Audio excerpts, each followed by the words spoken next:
bug technique, mais c'est pas grave, on fait avec. C'est la preuve qu'on est bien en direct. C'est ça. À tout le monde. Je suis super contente de vous retrouver pour déjà la troisième interview des rencontres essentielles. J'espère que vous nous voyez bien et que vous nous entendez bien. D'après Véronique qui a fait la petite vérif, ça a l'air d'être bon. Mais si vous êtes là, faites-nous un petit coucou, un petit signe pour qu'on soit OK. Écoutez, je vous souhaite la bienvenue dans cette troisième interview, comme je le disais. Vous savez que depuis le mois de juin, chaque mois, je vous propose une rencontre avec une personne inspirante. Et aujourd'hui, on va parler d'hypersensibilité dans la relation de couple. Et pour aborder ce thème, j'ai le plaisir d'accueillir Véronique Piusso. Bonsoir Véronique, comment ça va? Marielle, bonjour, bonsoir à tous. Mais écoute, ça va super bien si on parle d'hypersensibilité, d'amour, de relation. Moi, je suis dans mon élément. Ben oui, c'est cool, c'est le but en même temps. Je suis super contente de t'accueillir pour cette troisième interview, ça me fait super plaisir.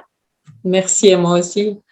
En fait, j'avais envie de commencer par vous raconter un petit peu comment on s'est rencontrés avec Véronique.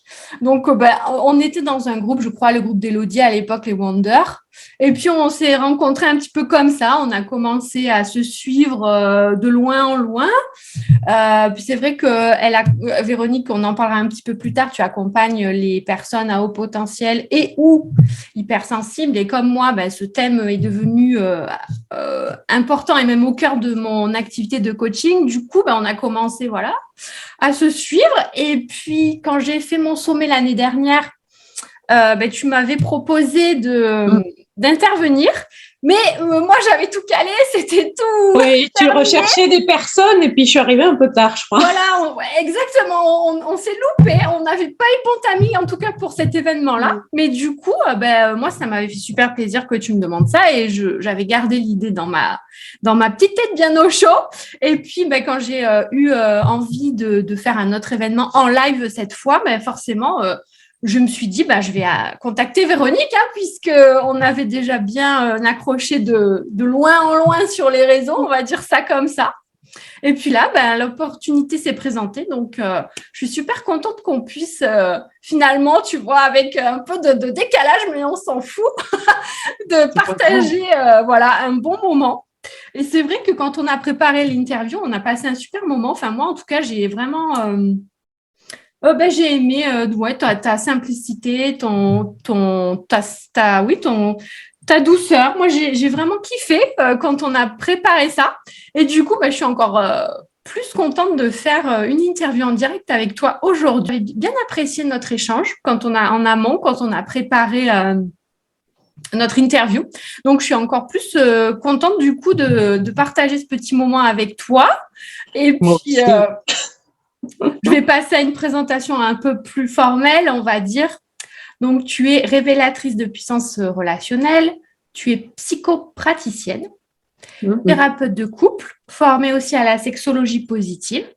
Tu es coach, mentor et conférencière spécialisée dans l'accompagnement des personnes, comme je le disais tout à l'heure, hypersensibles et ou à haut potentiel. Ouais. Donc, tu accompagnes les personnes hypersensibles ou à haut potentiel à devenir actrices de leur vie et non plus figurantes dans la vie des autres. Et tu es passionnée par les êtres humains et leurs relations. Et ça me parle vachement aussi parce que moi, c'est un peu la même chose. Donc, je pense que c'est pas pour rien aussi qu'on a eu un bon connecté. Voilà, exactement. Et tu proposes différentes formules d'accompagnement pour ces personnes-là, effectivement, comme je disais, au potentiel ou hypersensibles, que ce soit en ligne ou en présentiel. Et tu proposes aussi des accompagnements pour les couples. Exactement. Donc, plein de cordes à ton arc. Voilà. Super intéressant tout ça. Oui, plein d'occasions d'entrer en relation et d'évoluer parce qu'on est des êtres de relation et nous sommes là pour croître, pour grandir, pour nous éveiller. Donc, tout à fait, de relation et d'évolution, j'ai envie de te dire aussi, puisqu'on c'est ça. On évolue tout le temps, en fait, on change tout le temps et c'est ça qui est beau, voilà, j'ai envie de dire. Exactement. C'est ça qui est beau. C'est palpitant. Exactement. Moi, en tout cas, je trouve que c'est super intéressant d'étudier, de vivre déjà et puis de voir comment ça fonctionne tout ça. Exact. Donc, moi, j'ai envie de te poser déjà la première question, c'est comment justement tu en es venu à vouloir accompagner ce type de personnes-là, c'est-à-dire les personnes au potentiel ou hypersensibles et qu'on appelle aussi souvent les neuroatypiques, même si j'aime pas trop ce terme personnellement, mais ça parlera peut-être à plus de monde. Oui, il y a tout ça. Par rapport aux termes, c'est sûr qu'il y a certains termes qui correspondent mieux pour certains, qui sont appréciés par d'autres. Donc, souvent, je mets plusieurs termes au potentiel, surdoué, zèbre, neuroatypique. Enfin bon, bref, il y a plein de choses dans la marmite. Peu importe, j'ai envie de dire, on parle des mêmes personnes avec les mêmes caractéristiques. Et puis, on peut être au potentiel et hypersensible. On peut être juste hypersensible, pas forcément au potentiel. Tout à fait. C'est important de le dire. Comment j'en suis arrivée là? Eh bien, dans ma première vie, j'ai vécu une vie qui était dictée en fait par la société, parce que les autres me renvoyaient. Donc, j'avais intégré des choses comme quoi certains de mes comportements, de mes caractéristiques étaient vraiment bizarres, que j'en faisais trop, que je me posais trop de questions, que je ne savais pas ce que je voulais, j'étais instable à vouloir toujours me former, que j'étais trop susceptible, trop exigeante, blablabli, blablabla. Certains se reconnaîtront peut-être. Moi, la première, oui, je te confirme. Tout à fait, je me pose trop de questions, ça me parle beaucoup, oui, j'en fais trop, oui aussi, oui, tout à fait. Donc, je me suis engagée dans une vie autant personnelle que professionnelle, avec tout un tas de croyances, tout un tas de peurs, comme chacun de nous, d'entre nous, avec toute l'éducation, tout le bagage qui était là. Et puis, j'ai rempli le tableau, j'ai coché les cases. Belle maison, beaux enfants, belle famille, un métier où il n'y avait pas de pénurie, il n'y avait pas de risque, bien reconnue, je suis infirmière spécialisée, voilà, ça va, je suis tranquille.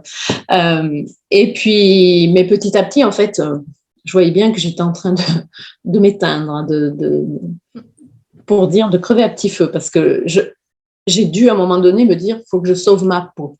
Ça, c'est une phrase qui est revenue souvent. Bref, donc il y a eu fort ça comme phrase quand même. Ah oui, ça je m'en souviens, et j'ai eu à plusieurs moments où je l'ai prononcé, parce que ça n'a pas été simple, mais bon, parce qu'il y a eu tout un tas de facteurs qui se sont mélangés là-dedans. Comme moi, en fait, je menais une vie qui ne correspondait pas à mes besoins finalement. Mais je ne le savais pas, parce que en fait, qui m'a dit de me questionner sur mes besoins? C'est souvent le cas chez les hypersensibles, mais pas que, mais on arrive souvent à cette situation-là, Ouais.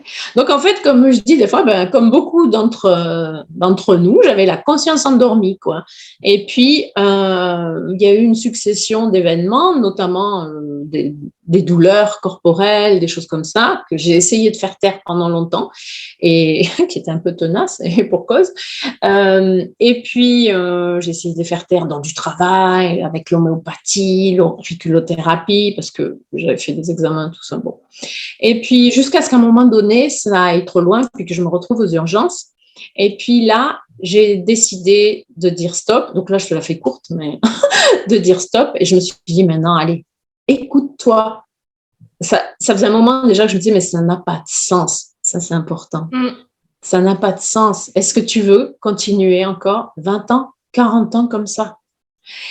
Mais sans savoir, Donc, à un moment donné, j'ai osé traverser toutes mes peurs, et ça ne se fait pas une fois comme ça. En tout cas, pour moi, ça ne s'est pas fait facilement. Bon, je pense que ça se fait rarement facilement, sinon ça se saurait. mais après, il y a tout un tas de choses qui s'imbriquent aussi dans des relations de harcèlement, de manipulation, des choses comme ça. Donc, il y a tout ça en plus du reste. Oui, ça fait beaucoup à gérer, Ouais. Et du coup, à un moment donné, j'ai dit stop. Et puis, donc, j'ai dû faire face à toutes les conséquences que ça peut impliquer, suivant le contexte. Et puis, dans la suite en fait, de ces conséquences. En fait, j'ai une amie qui m'a dit, mais tiens, tu devrais lire ce bouquin. Et puis, parce que ta sensibilité et tout, voilà. Donc, j'ai lu le bouquin, je me suis reconnue. Nanana. Pour finir, j'ai pas voulu faire de test, quoi que ce soit, que j'avais pas besoin, mais j'étais tellement rassurée de me dire, ah, parce que j'ai tellement entendu longtemps, mais t'es complètement folle, va te faire soigner, t'es dépressive. Sauf que j'étais juste pas dans le monde ou dans la vie qui me correspondait. Donc, quand j'ai compris que mon fonctionnement, déjà, je n'étais pas la seule, qu'il y en avait qui écrivaient dessus, on était quand même un certain nombre, même si ce n'était pas la majorité, ça permet d'apaiser, ça permet de mettre un autre éclairage. Au fil du temps, à un moment donné, parce que ce doute qui nous habite, parce qu'on a plus conscience de nos failles que de nos compétences, à un moment donné, je suis quand même allée faire le test du haut potentiel, donc qui a amené un autre éclairage par rapport à ma personnalité, une autre compréhension de tout le parcours.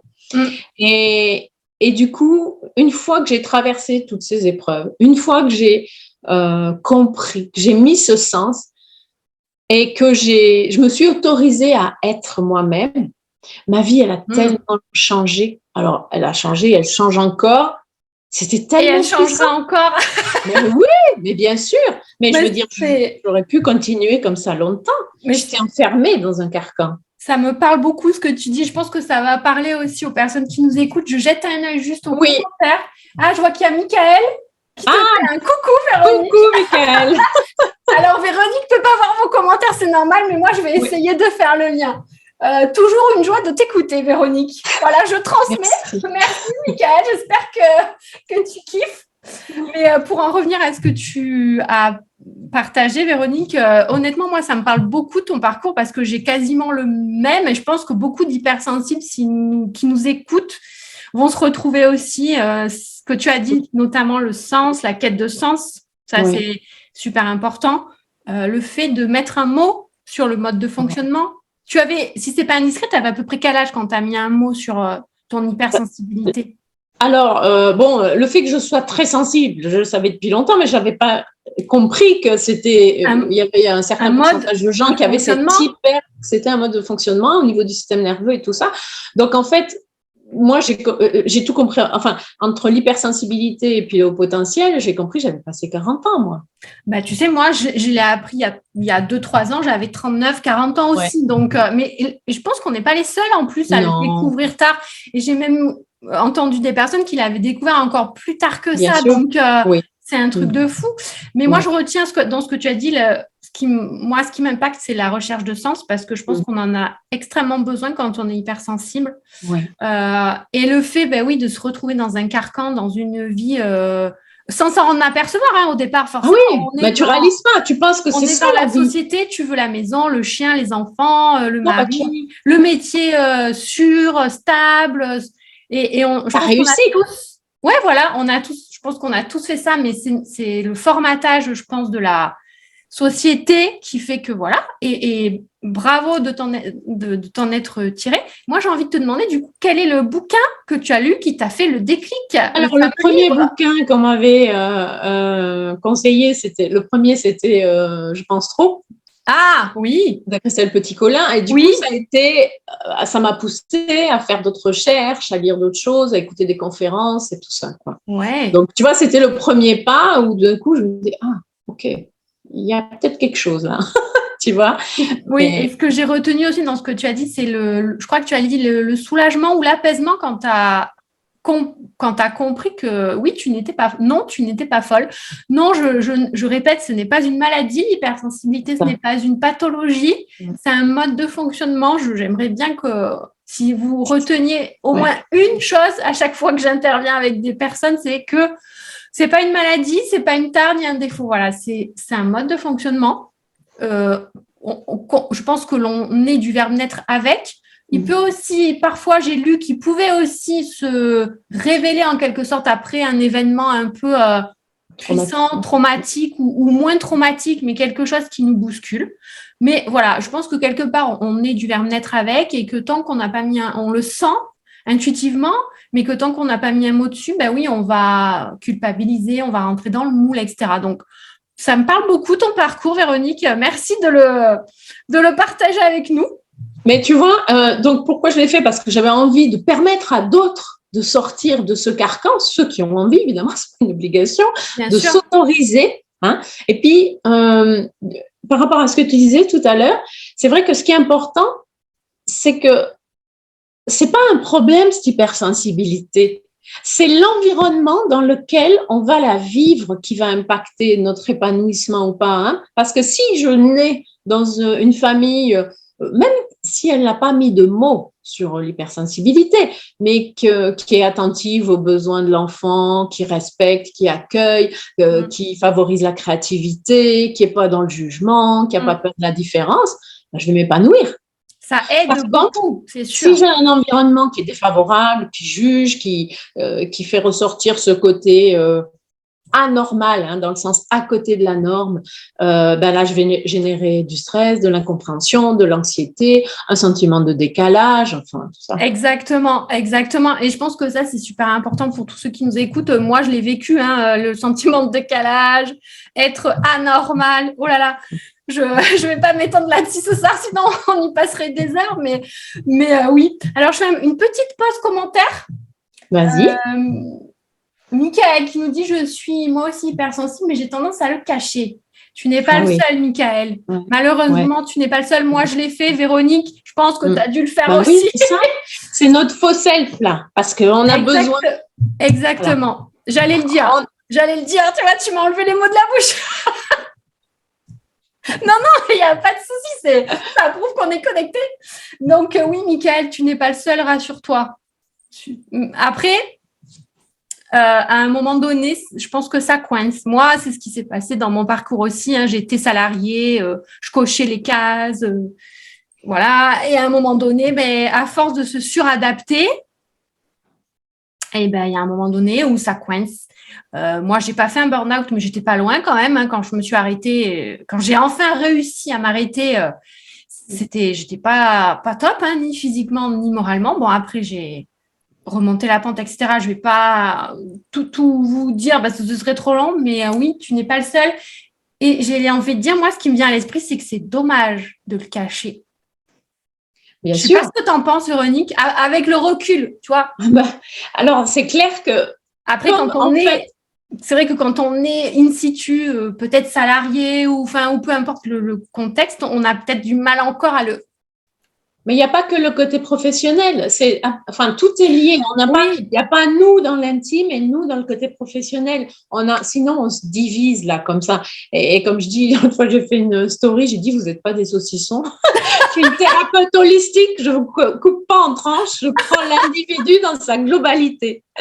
Et c'est pas très glamour, mais en même temps, ça permet de… Au moins, ça parle. Ça reste dans la tête. C'est ça, de se couper en tranches. C'est-à-dire que si j'intègre, parce que dans mon éducation, en prenant l'exemple de Michael, parce qu'en plus, les hommes, hein, c'est un garçon, tu vas pas pleurer comme une fille, arrête de faire ta fille, ou alors va pas chipoter, machin, tout. Faut être fort, faut pas montrer qu'on est faible, parce que souvent l'hypersensibilité, c'est égal faiblesse dans notre société. Et ça, j'ai envie de me battre contre ça. Je pense que ça l'est encore, malheureusement, ça évolue. Mais ça évolue parce qu'on en parle de plus en plus. Exactement. On a réalisé que c'était aussi une caractéristique qui permettait d'avoir une résilience plus forte. Oui, aussi. Puis tellement plein de choses, l'intuition, le multipotentiel, la créativité. Donc, c'est pour ça que c'est important d'en parler, parce que du coup, ça va changer gentiment en amenant de l'information. On ne peut pas traiter le sujet en 1 heure, mais en amenant de l'information, on va poser notre regard là-dessus. C'est-à-dire que…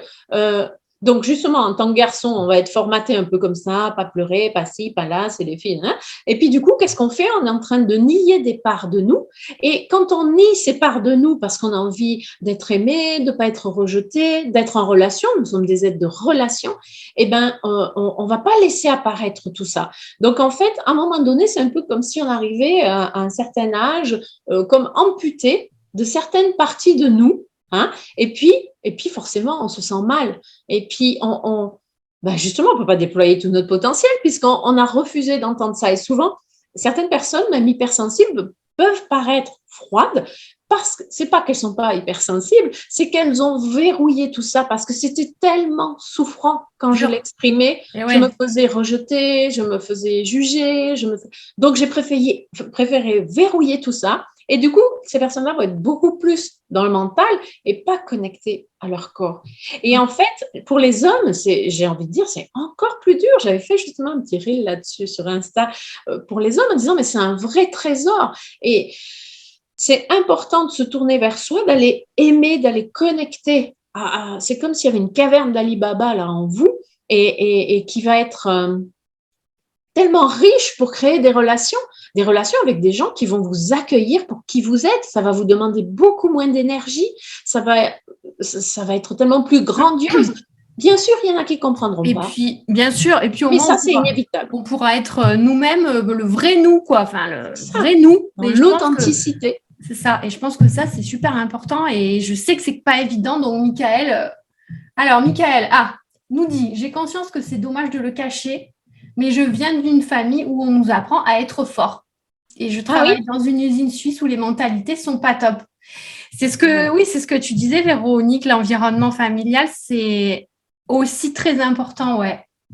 Mais là, ce qui se passe, c'est qu'à un moment donné de notre vie, suivant l'état, si on supporte, on a le droit de rester là-dedans et tout. Mais si c'est tellement souffrant à un moment donné, parce que ça demande et du courage, mais ça demande de traverser des fois des situations vraiment inconfortables.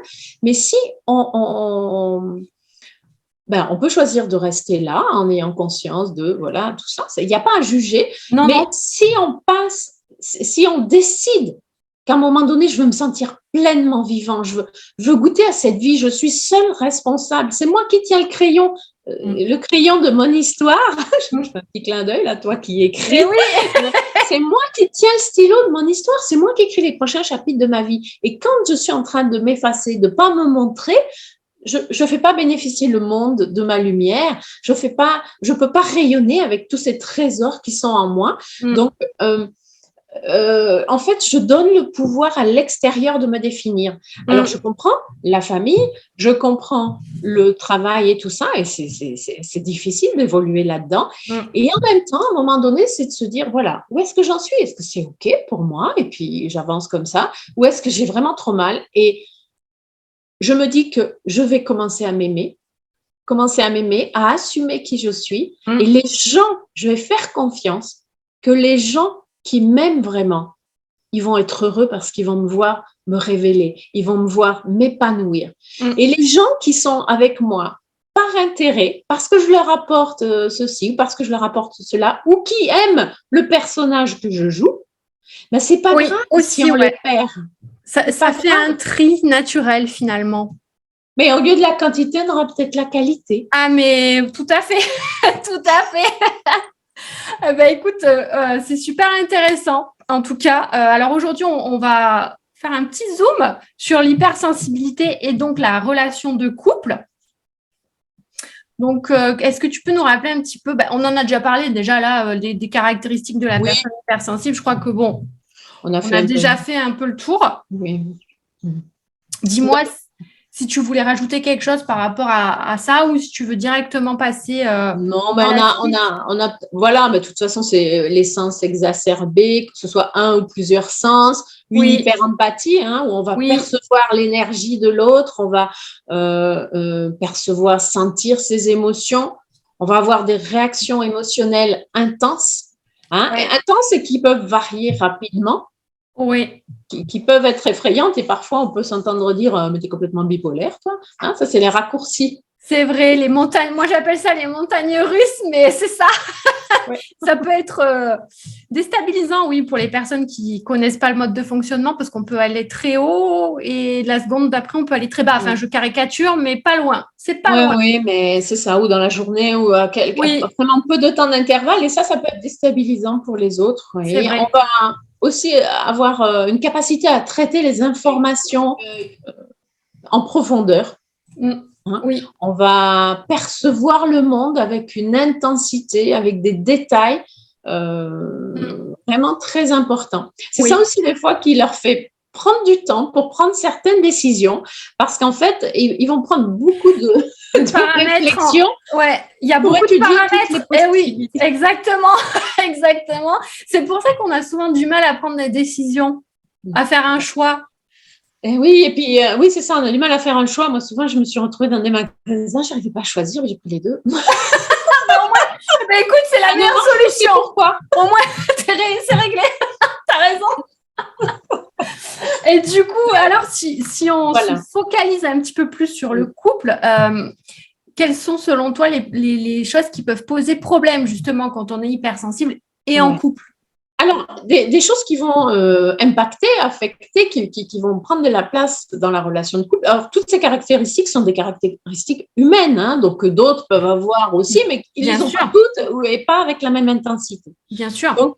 Donc là, par exemple, ces sens exacerbés, tu vois, eh ben, dans la rencontre, dans la rencontre ou même après, hein, dans la relation de couple, il va, par exemple, si tu as l'odorat exacerbé, puis que tu rencontres quelqu'un, puis que tu vas chez lui ou chez elle, puis qu'il y a une odeur particulière, ça peut être vraiment très, très gênant, tu vois. Ou après, les odeurs corporelles aussi, bien sûr, hein, ça.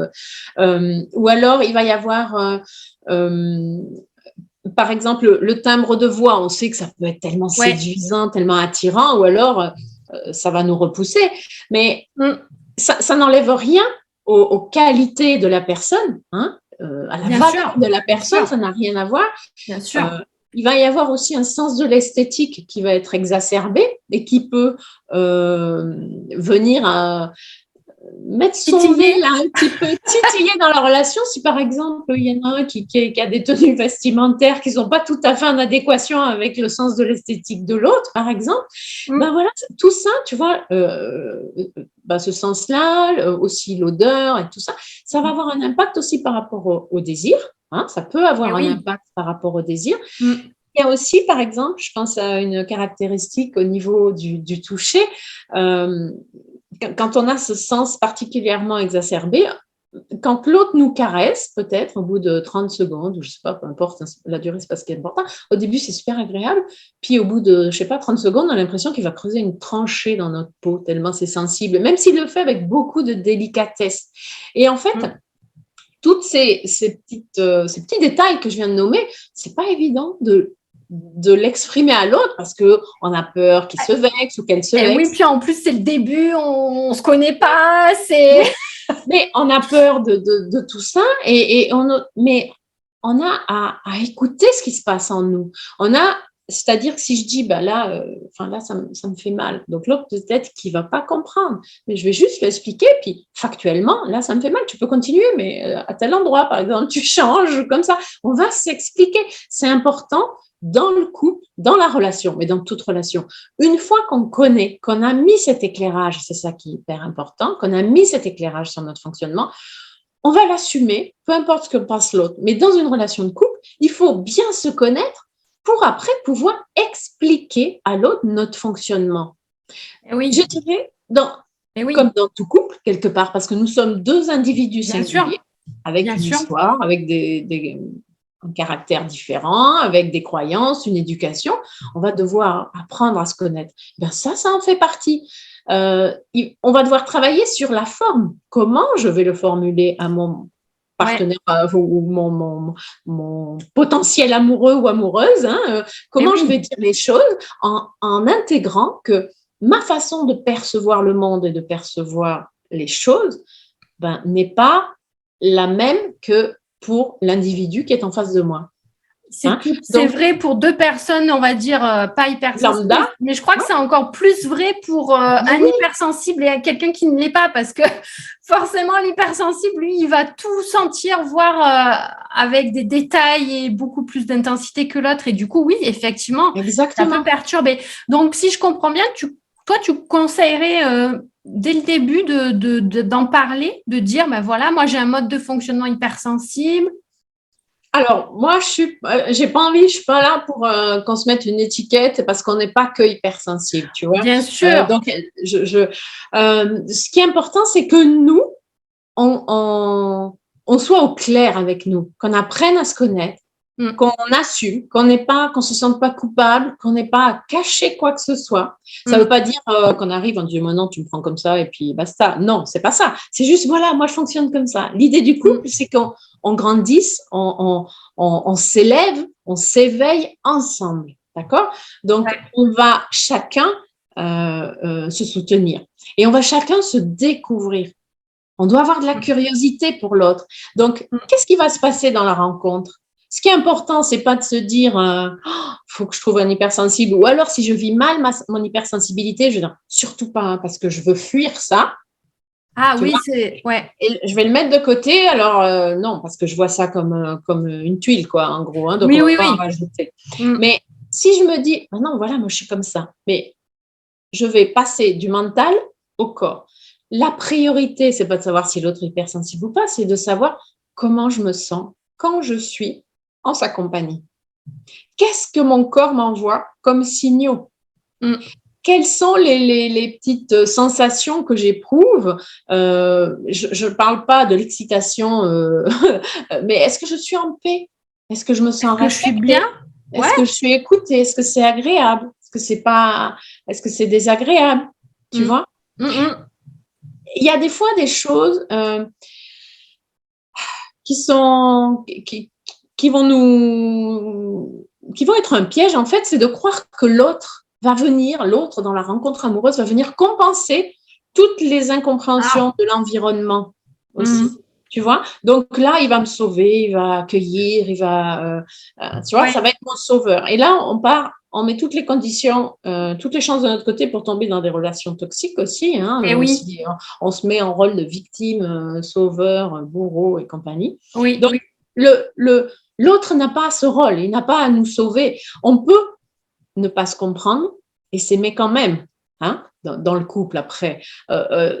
On n'est pas obligé de tout comprendre, on n'est pas des clones. Il y a autant d'hypersensibles qu'il y a il y a autant de formes d'hypersensibilité que d'hypersensibles, hein, de façon de vivre son hypersensibilité. Donc, on n'est pas des clones, et même si on rencontre un hypersensible ou une hypersensible, c'est pas magique, c'est pas pour autant, il y aura de l'intensité sûrement, ça peut être très beau et très fort, mais c'est pas obligatoire. Hein. C'est important d'être dans l'accueil de l'autre, dans la curiosité, dans la compréhension.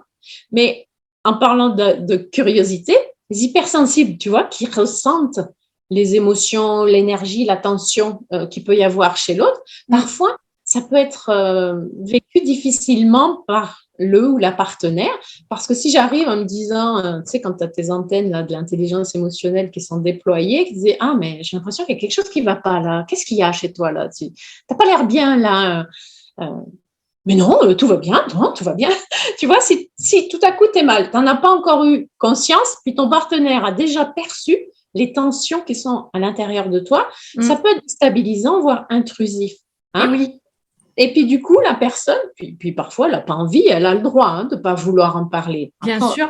On va voir comment en parler, mais donc ça peut être intrusif, mais ça peut surtout être un atout magnifique après dans une relation. Ça peut être un ciment pour la complicité. C'est clair. Tu vois, si je suis curieuse de dire, ah oui, qu'est-ce qui te fait penser ça? Oh, bah attends, je sais pas, non, j'ai pas l'impression. Ou, tu vois, au lieu de dire, mais pourquoi tu me dis ça? Pas du tout. Parce que peut-être qu'il y a des choses. Mais je me souviens, il y a un jour, il y a quelqu'un qui m'a dit, ah, tu lis en moi comme dans un livre ouvert. Ça m'agace. Moi, j'avais adoré. Parce que des fois, il y a des pages que les gens n'ont pas envie qu'on lise. Oui, mais quand on est hypersensible, il faut savoir qu'on ne choisit pas les informations que l'on perçoit et que l'on reçoit. Donc, on ne peut pas faire un tri. Enfin, on a les antennes qui captent tout, donc on ne peut pas faire un tri. Et c'est vrai que parfois, on sent des choses que peut-être même la personne, comme tu as dit, n'est pas consciente pas encore consciente de ressentir ou de... Et du coup, ça peut être compliqué, oui, effectivement. Mais déjà, sur le moment, ça m'avait fait sourire parce que j'étais assez fière de moi sur le coup-là. Voilà, c'était dans notre vie. Mais bon, c'était mon ego là qui devait être... Il était content. Mais aujourd'hui, dans ma vie actuelle, justement, c'est plutôt quelque chose de précieux, ça, tu vois. Et oui. Parce qu'on a un autre niveau de conscience, on sait que c'est quelque chose d'important, on sait qu'on est là pour soutenir l'autre, on est dans le respect. L'autre a le droit de ne pas vouloir en parler, on ne va pas aller faire du forcing, tu vois. C'est vraiment important que chacun puisse accueillir cette singularité, cette différence. Comme parfois, des fois ça c'est difficile en couple, je vois au cabinet ou en consultation, le besoin de se ressourcer. Tu vois, quand on est hypersensible, on a cette hyperstimulation avec tous nos sens exacerbés et on va parfois arriver rapidement à un niveau de saturation. On va arriver à ce niveau de saturation. Alors, quand on se connaît puis qu'on a décidé de se respecter, on va essayer de jauger ça pour éviter d'être dans l'explosion. Tout à fait. Donc, mais ce qui est important, c'est de savoir que d'abord, c'est nous qui sommes les maîtres de notre vie. Donc, c'est à nous de dire stop. Il n'y a que nous qui ressentons ce qui se passe à l'intérieur de nous. L'autre ne peut pas deviner si je commence à être sous pression comme une cocotte minute. C'est vrai. Moi, je vais écouter, encore une fois, je reconnecte mon mental et mon corps. Puis, je fais des pauses. Puis, je dis, comment je me sens là? C'est comment? Ou c'est comment d'aller à cette soirée? Ou c'est comment? Voilà. Et ça, c'est important dans le couple de le formuler, de dire, c'est pas que j'ai pas envie d'aller à la soirée, mais c'est juste qu'à bout d'un moment, moi, je sature, je vais pas y rester jusqu'à 4 heures du matin. Ou alors, je veux pas 3 soirées avec 25 personnes par semaine, par exemple. Enfin, peu importe, il n'y a pas de... Oui, bien sûr. Mais ou alors, s'il y a du bruit. C'est totalement ça, parce que c'est ça. Et c'est parfois compliqué de le formuler. Déjà, c'est compliqué, je pense, dans un premier temps. Et l'autre, oui, qui n'est pas forcément hypersensible, a peut-être du mal à le comprendre et à l'accepter aussi. Et c'est vrai que moi, je parle de mon cas là personnel. Oui, moi, j'ai besoin de calme. Les boîtes de nuit, c'est pas pour moi, pas du tout. Mais voilà. Après, c'est sûr que si tu es avec quelqu'un qui kiffe d'aller en boîte de nuit, ça va être compliqué à un moment donné. Mais voilà, c'est bien, je pense, déjà de réussir à en parler, à l'exprimer, du moins. Ouais, ça, c'est le minimum, j'ai envie de dire. Parce que sinon, c'est toujours évident. Ah, j'ai pas dit que c'était facile. Parce que tu vois, on a toujours la peur d'être rejeté, jugé, même si on est dans le couple et qu'on est bien en couple. Il y a toujours ce petit en arrière-plan. Oui. Et du coup. C'est comme si on se privait, parce que ce qui est important de comprendre, c'est que chaque confrontation dans le couple, chaque potentielle crise, on va dire, enfin, c'est pas à hurler, mais chaque fois qu'on a peur d'aborder un sujet, pourquoi on a peur? Parce qu'on a peur que l'autre se fâche, on a peur que l'autre, ça veut pas dire qu'on va exploser, qu'il y a une crise comme ça, mais quand on parle de crise de couple, enfin, chaque confrontation, c'est une occasion de grandir. L'enjeu dans le couple, c'est de s'épanouir, de prendre soin de son être et de grandir ensemble, de prendre soin de la relation et de prendre soin de soi, de ne pas se perdre dans la relation. Donc, si j'ose pas dire parce que j'ai peur que l'autre me juge et tout, ou que ça lui plaise pas, je vais être un peu, mais qu'est-ce que je fais avec quelqu'un qui me respecte pas? Par contre, ce quelqu'un, il peut ne pas me comprendre. Et c'est super parce qu'on va pouvoir se mettre autour de la table, façon de parler, et expliquer en disant, tu sais, j'adore les voir, mais peut-être pas à cette fréquence. Ou je préfère faire un pique-nique avec eux que là, quand il y a la musique à tue-tête et puis tout ça. Ou je préfère les voir, mais gentiment, à petite dose. Ou tu vois, des fois, par exemple, quand tu te balades, tu vas dans une ville et tout, tu as marché toute la journée, tu es crevé. Au bout d'un moment, tu as envie de te reposer. Puis si ton chéri te dit, allez, bon, maintenant on va au resto, puis on va voir Paris by Night, ou je sais pas quoi et tout, ça ne veut pas dire que tu ne vas pas y aller. Mais il va falloir qu'on en parle, il va falloir qu'on exprime, il va falloir que l'autre ait conscience que, ok, peut-être qu'on n'y va pas ce soir, peut-être qu'on organise notre journée de demain différemment pour pouvoir profiter de Paris by Night, parce que ça me tient tellement à cœur. Est-ce que tu es ok? Comment tu voudrais qu'on organise ça?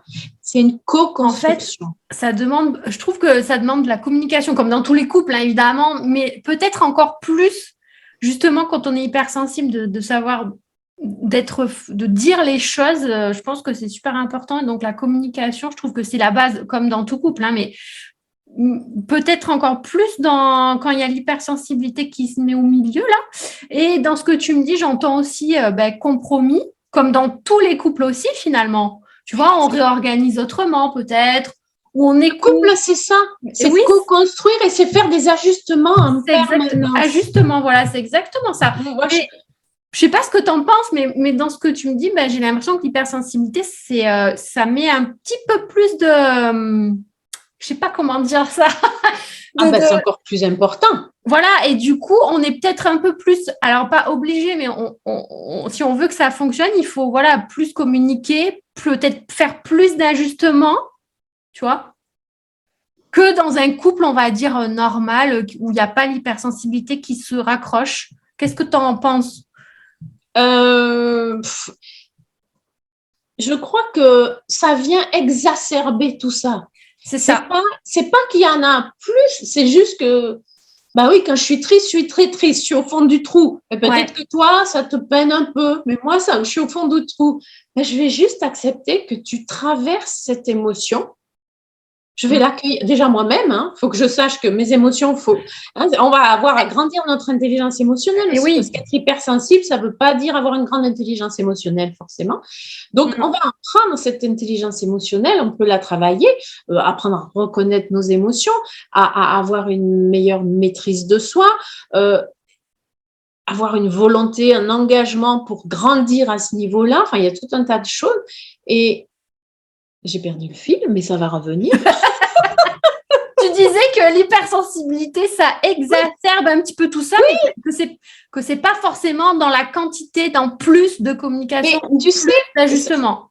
C'est pas plus, ça va être aussi dans la forme. Parce que tu vois, justement, l'hypersensible, il va capter même les non-dits. Le petit sourcil qui est comme ça, là, l'intonation de la voix, et ben tout ça, il va le percevoir. Et l'autre va pouvoir te dire, ah mais je t'ai pas dit non. Mais si ton corps, ta tête, ta bouche me dit oui, puis que ton corps il me dit non, moi je vais le recevoir et le ressentir. Et oui. Ouais. Et en fait, là, il peut y avoir des conflits en disant, ah mais je t'ai pas dit ci, ah mais je t'ai pas dit ça. Non, mais si je dis simplement, écoute, là, moi je sens pas, c'est pas ok. Il y a comme un désalignement chez l'autre, mais sans être dans le jugement. Mais c'est juste que ce que je ressens, c'est vrai, l'autre il m'a pas dit non, mais n'empêche qu'il y a un truc qui cloche là. Et on a à faire confiance à ça. Mais c'est aussi, au lieu de partir dans la surenchère dans le couple, parce qu'on est quand même une équipe, l'idée. Donc, souvent, on s'envoie on crie plus fort, oui, mais toi si, mais tu te sens toujours comme ça et tout, puis là, on n'avance à rien. Donc, si on se pose, on dit, oui, c'est vrai, tu m'as pas dit non. Pourtant, là, à l'intérieur de moi, il y a quelque chose qui cloche ou qui sonne faux. Je dis pas que toi tu sonnes faux. Je dis que moi dans mon ressenti il y a quelque chose qui est bizarre. Est-ce que c'est vraiment ok? Est-ce que tu vois, on va aller creuser. Alors creuser, on va pas y passer 3 heures tous les jours, 4 fois par jour, parce que ça peut saouler l'autre aussi. On a accepté aussi que l'autre à un moment dise bon c'est bon, on n'en parle plus. Chacun, c'est comme si on venait chacun d'un monde différent. Et là c'est encore plus marqué. C'est ça. Mais la curiosité, on a à la garder tout le long du couple. On a aussi à aller questionner nos évidences.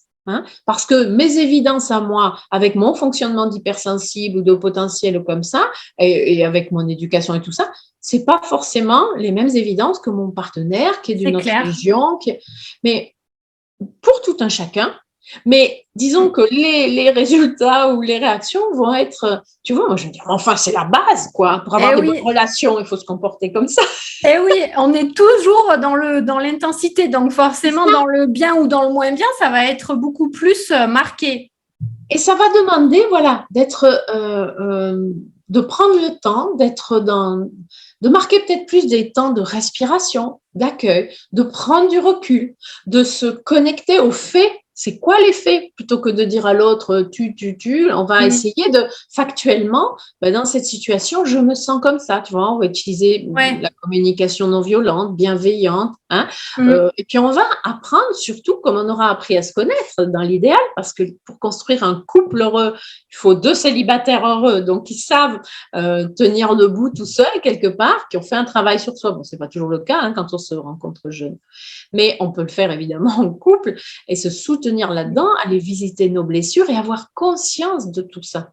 Tu vois? Ouais.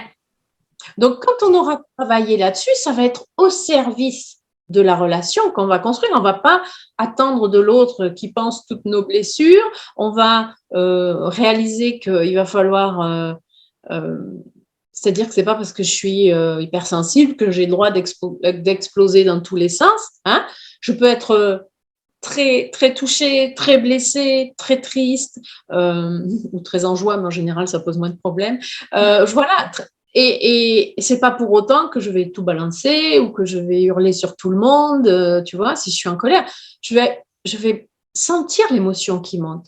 Je vais me laisser traverser. Je vais aller voir qu'est-ce qu'elle me dit. Si je suis en colère, peut-être qu'il y a quelqu'un qui a dépassé les limites. Qu'est-ce qu'elle me dit, cette expérience? Cette expérience, elle me dit que j'ai encore à travailler et que je peux apprendre à poser mes limites, peut-être les poser différemment. Je vais prendre ce recul, cette hauteur et observer. Je vais être l'observatrice de la situation dans laquelle je suis. Tu vois? Ouais, c'est super intéressant ça.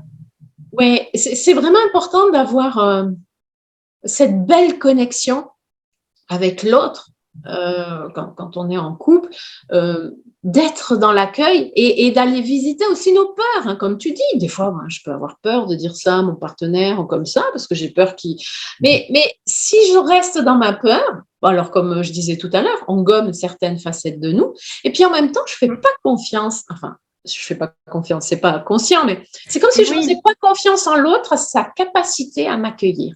C'est vrai. Comme si je ne faisais pas confiance en notre relation, hein, en sa capacité à grandir, à se transformer. Donc, je vais rester comme ça parce que je ne lui ai jamais dit, en fait, je ne lui ai jamais dit. Donc, je vais rester là. Je ne voudrais pas que ça bouge. Sauf que la vie, c'est le mouvement. Hein. Quand c'est comme ça, ce n'est pas bon signe. Et c'est parce que ça va bouger, parce que j'ai envie... Je peux dire à l'autre, tu sais, je ne suis pas très bien, là, ça fait 3 jours. Bon, le mieux, c'est de ne pas attendre, mais ça fait 3 jours. Des fois, c'est difficile. Je sens que c'est difficile et j'ai peur de te dire quelque chose. Mais j'ai envie de faire confiance dans notre lien. J'ai envie d'avoir confiance à notre capacité à traverser ça et de le faire au mieux avec toi. Et voilà, il y a des choses, des fois, je ne suis pas fière, j'ai envie de le dire, ou je ne sais pas, d'un coup, j'ai peur, ou je suis jalouse, ou je ne sais pas quoi, ou j'ai une insécurité. Voilà. Si c'est pas je me juge, je suis jalouse, c'est qu'il y a une insécurité dans le couple. Donc, si on peut aller la visiter ensemble, est-ce que je peux écouter ta souffrance? Hein? La douleur que tu m'exprimes, au lieu de me dire oh mais n'importe quoi, de toute façon tu me casses les pieds avec tes histoires, tu vois, hein? Non, je vais. Et là, c'est quand on est tourné vers soi, en fait. On est tourné vers soi, au lieu d'être à l'écoute, dans une écoute active de l'autre. Donc là, tu es en train de me dire que tu as peur parce que tu crains, je sais pas, que j'ai quelqu'un d'autre dans ma vie, ou je sais pas, je reformule. Et l'autre va se sentir accueilli, va se sentir écouté. Et après, peut-être que dans la reformulation, il y a quelque chose qui n'est pas complet, donc je vais rajouter, oui, puis en plus, ça me rappelle tel moment et tout. Ok. De quoi tu as besoin? De quoi tu aurais besoin? Hein? Mais c'est ensemble, ça veut dire que moi, si je formule ça, je prends la responsabilité d'aller écouter ma peur et d'en faire quelque chose en passant à l'action. Déjà, le passage à l'action, de l'exprimer. Mais encore une fois, je ne dis pas que c'est facile. Hein. Même moi, il n'y a pas si longtemps, puis ça peut m'arriver encore, des fois, de dire, il y a un truc, là, je dis, ouais, bon, là, c'est pas le moment, là, j'ai pas envie d'en parler maintenant, hein, mais j'observe, je le vois, c'est en conscience, tu vois. Et oui. Puis après, on va, et comme quand on est une relation géniale, respectueuse et tout ça, bah, des fois, ça peut coincer aussi un peu de notre côté, mais du coup, l'autre peut venir à notre secours aussi, en disant, bon, qu'est-ce qui s'est passé? Qu'est-ce qu'il y a? Il y a quelque chose qui était difficile. Est-ce que tu veux m'en parler? Tu vois, sans être dans le forcing, sans être dans le jugement. Bien sûr.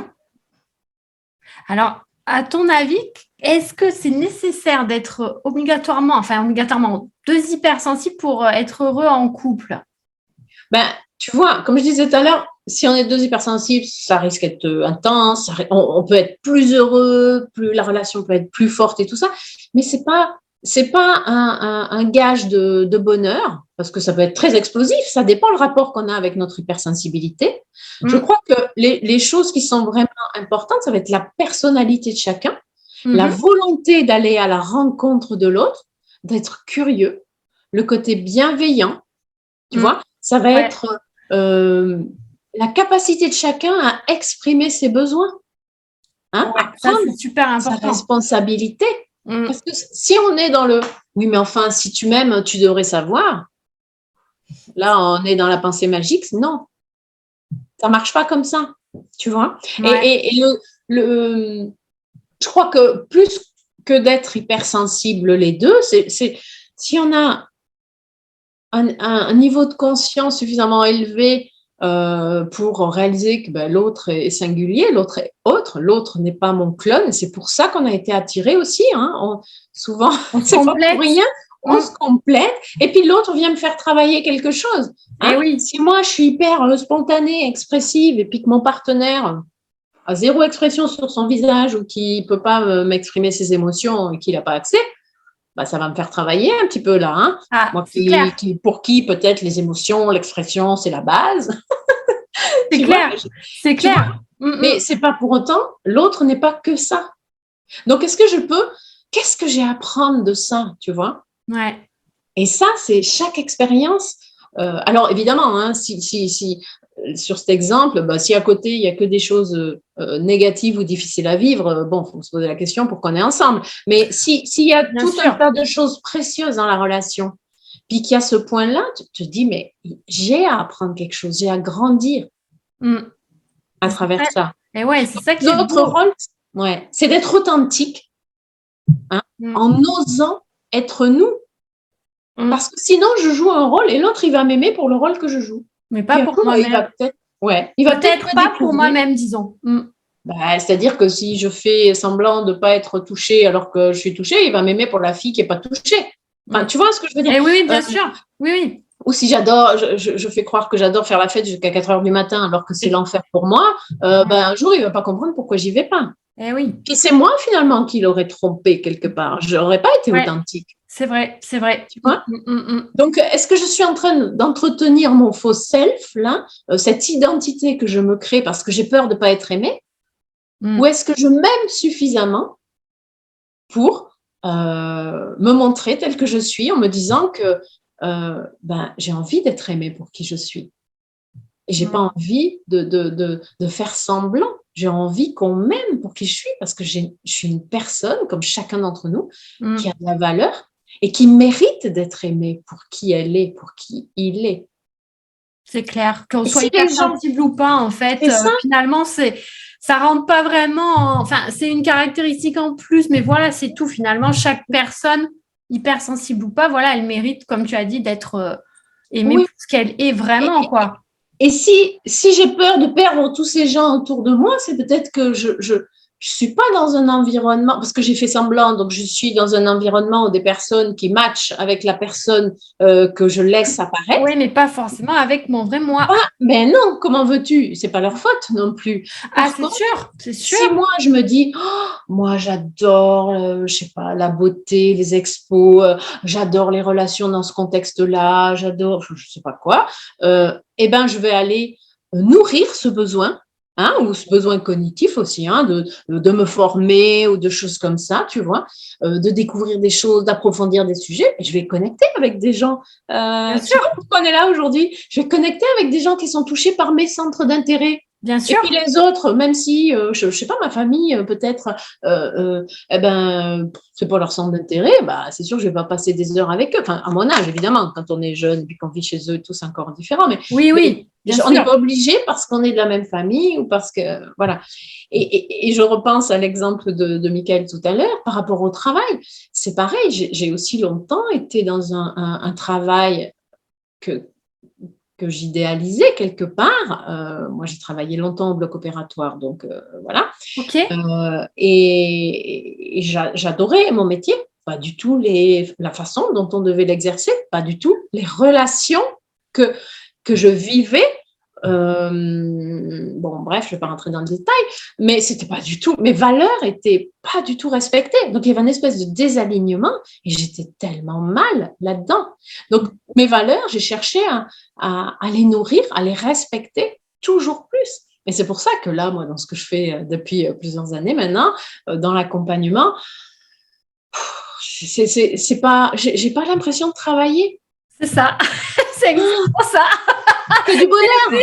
En fait, c'est ça le but. T'as pas l'impression de travailler, c'est trop Mais ça.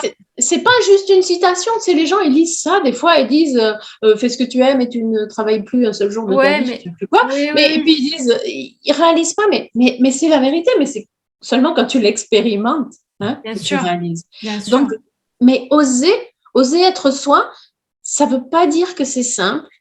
Ça veut dire que c'est ce qu'on a à traverser pour être heureux, épanoui, parce que c'est ce qu'on a à faire, à se connecter au plaisir, à la joie sur cette terre, et pour créer une relation de couple, puisqu'on parle du couple là, épanouie. C'est-à-dire qu'en fait, moi, j'ai créé cette relation maintenant à partir du moment où j'ai été prête à tout perdre, à vivre seule, à me dire maintenant la priorité. Alors, non pas par souci d'individualisme, mais plutôt d'individuation. C'est-à-dire, parce que mon objectif, l'individualisme, c'est bon, moi je suis comme ça, je m'en fous, si vous ne me voulez pas comme ça, et ben, tant pis, c'est à prendre ou à laisser. Ça, c'est l'individualisme, et puis je ne m'occupe pas des autres.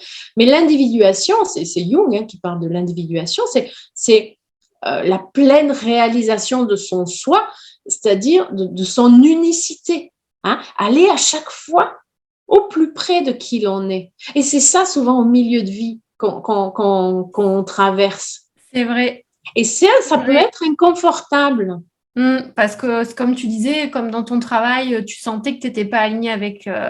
que c'était pas aligné avec tes valeurs. Et à un moment donné, ça coince et on prend un tournant ou pas. Mais... Ça a pris du temps. Ah, mais bien sûr, les choses ne se font jamais en un jour, mais c'est vraiment, je pense que ça arrive effectivement souvent en milieu de vie quand on se pose des questions et si on sent qu'on commence à pas être bien, eh ben, il faut qu'on se pose les bonnes questions et je pense que c'est ça peut être salutaire et après, on peut choisir de continuer dans notre chemin qu'on a emprunté ou on peut choisir d'en prendre un autre.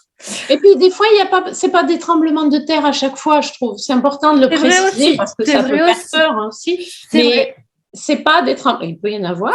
C'est vrai. Ça peut demander juste quelques ajustements aussi parfois. C'est vrai.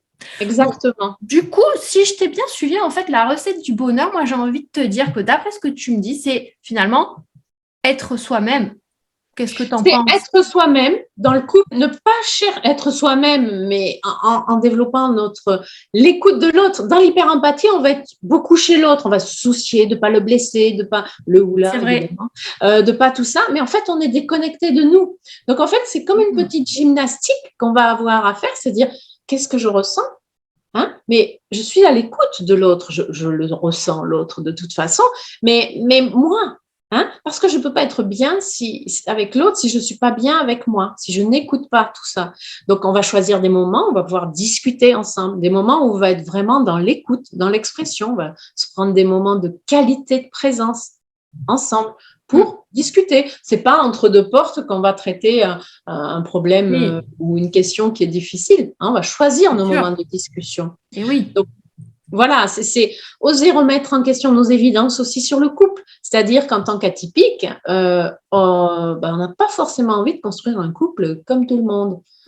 Et ça veut dire qu'il faut oser. Ouais. Mais ça peut faire peur. Mais de toute façon, j'ai envie de te dire, les hypersensibles, ils font jamais comme tout le monde. Ils peuvent pas faire comme tout le monde. Enfin, moi, je me reconnais dans ça. Ne pas faire comme tout le monde. Mais c'est pas intentionnel. C'est juste comme on a un mode de fonctionnement différent, on a forcément des envies différentes et donc on fait pas forcément comme tout le monde. Oui, mais ça dépend jusqu'où. Parce que comme tout le monde, on peut... par exemple, on n'est pas obligé de vivre en couple sous le même toit. Mais il y en a certains qui sont quand même hypersensibles et qui le font parce qu'ils ne se sont pas autorisés, parce qu'ils ont peur d'être pris pour une folle ou d'être plaqués parce que l'autre ne va pas accepter. Enfin, tu vois, et en même temps, c'est pas parce qu'on exprime certaines choses qu'on va le faire ou pas le faire. C'est que quand j'exprime à l'autre, je vois aussi sa capacité d'écoute, sa capacité de m'accueillir. Et des fois, ça suffit pour créer, resserrer le lien. Il a le droit de ne pas être d'accord, il a le droit de ne pas vouloir. Bien sûr. Il y a beaucoup de peurs qui sont là. Et moi, j'avais une cliente que j'accompagnais qui me disait, qui était très curieuse et tout ça, et même qui avait expérimenté plein de choses au niveau de sa sexualité. Et en fait, elle a rencontré quelqu'un et ça a été très difficile parce qu'il l'a jugée par rapport à… Bon, en plus, c'était son passé, donc je vais Ah, dire ce qu'elle veut.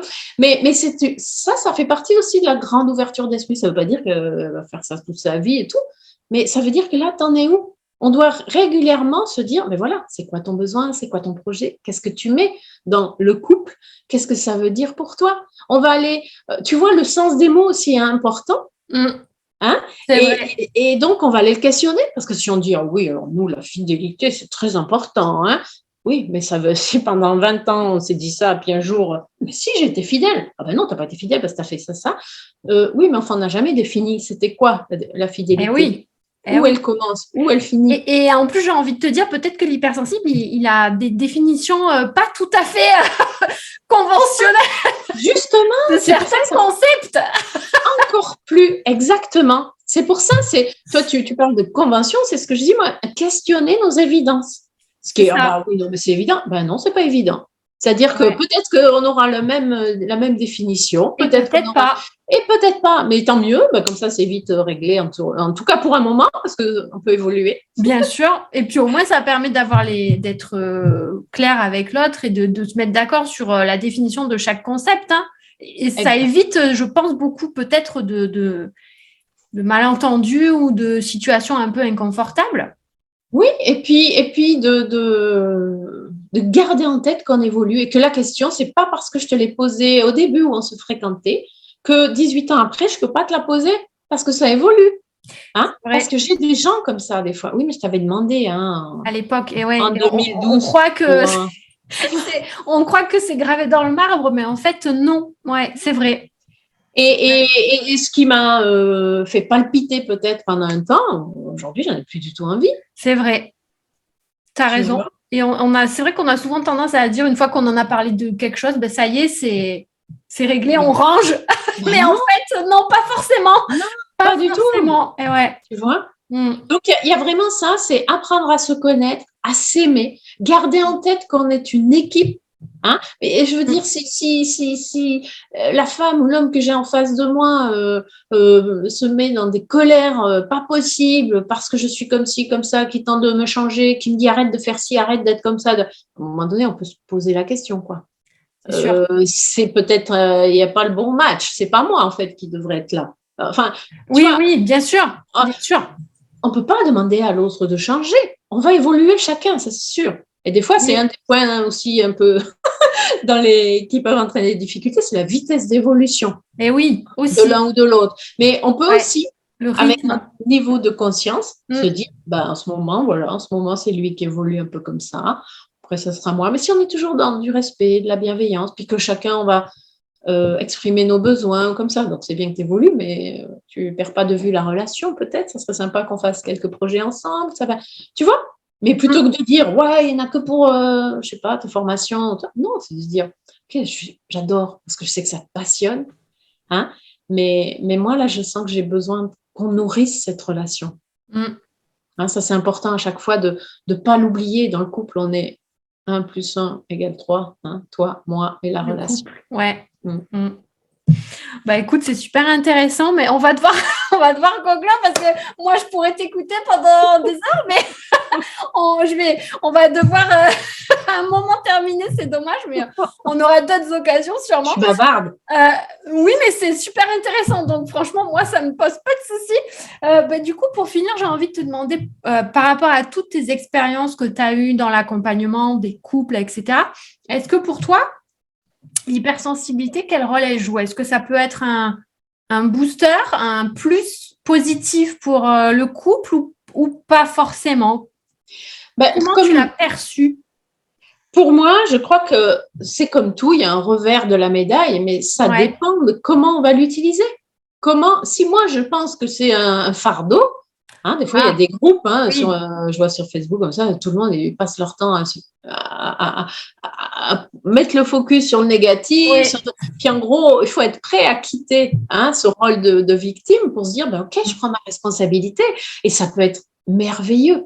Et puis je vais faire un travail et du coup cette hypersensibilité, moi maintenant, elle me permet de savourer la vie, de la capter dans chaque pore de ma peau, de m'émerveiller tous les jours. Et tout ça, du coup, ça me met dans une énergie qui va venir nourrir ma relation. tu vois, que je vais faire rentrer dans la maison, dans le foyer. Un cercle vertueux, en fait. Exact, tu vois. Donc, ça dépend, c'est comme un outil, puis ça va dépendre de l'utilité qu'on en fait, et puis surtout de comment on va tricoter ensemble avec ça, tu vois. Ouais, si je vois ça comme un boulet que je me traîne parce que je dois me reposer une fois que j'ai discuté 3 heures ou je sais pas quoi avec telle ou telle personne, ou non, non, aujourd'hui, je me dis, ok, alors là, je vais avoir, ou alors telle journée, et puis ça va être plus difficile.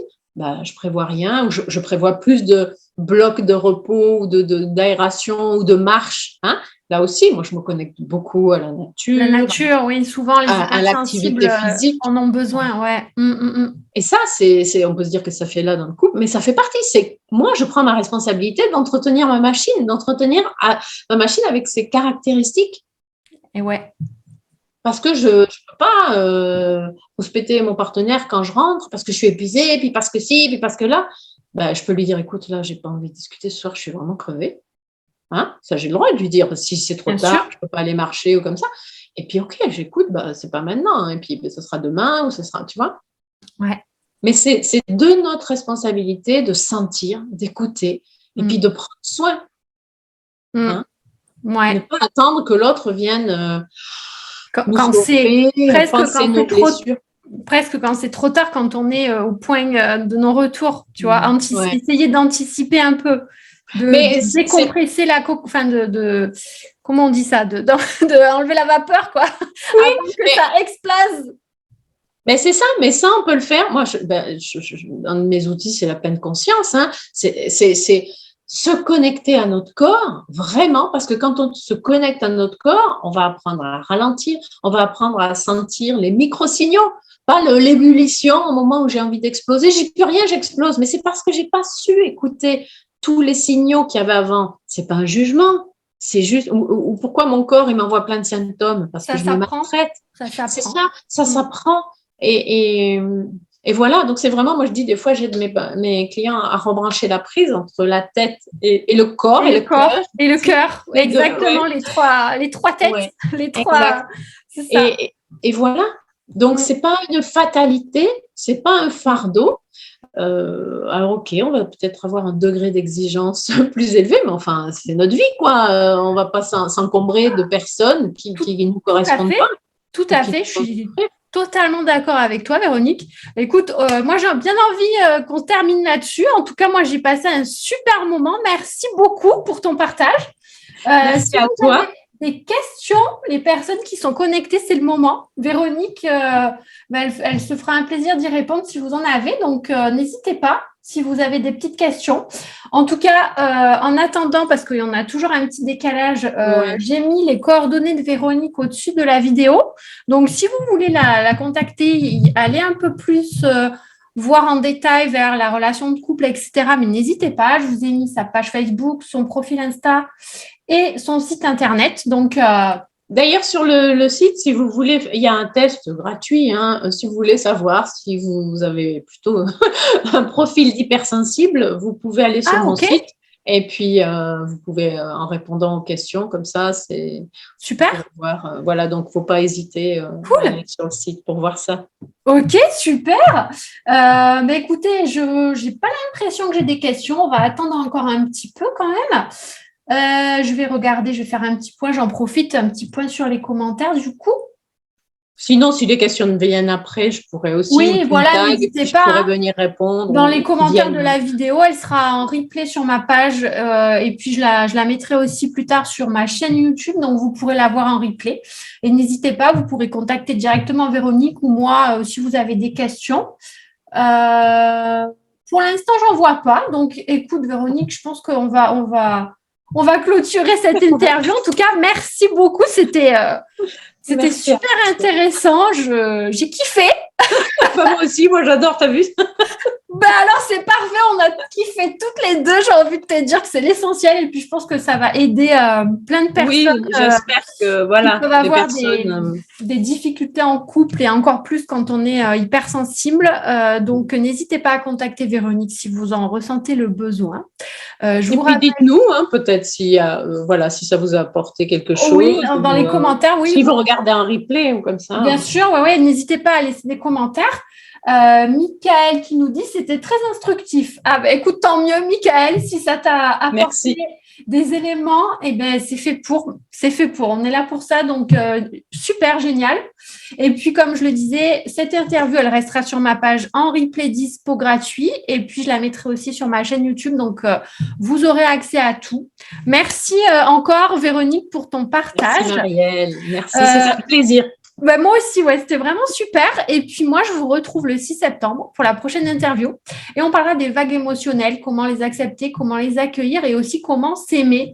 Ça rejoint un petit peu ce dont on a parlé, mais avec un angle encore différent. Et oui. Donc, d'ici là, je vous en reparlerai sur les réseaux. Je vous souhaite à tous une belle soirée. Belle soirée, Véronique. Encore merci. Bonne soirée, Marielle. Bonne soirée à tous. Merci beaucoup.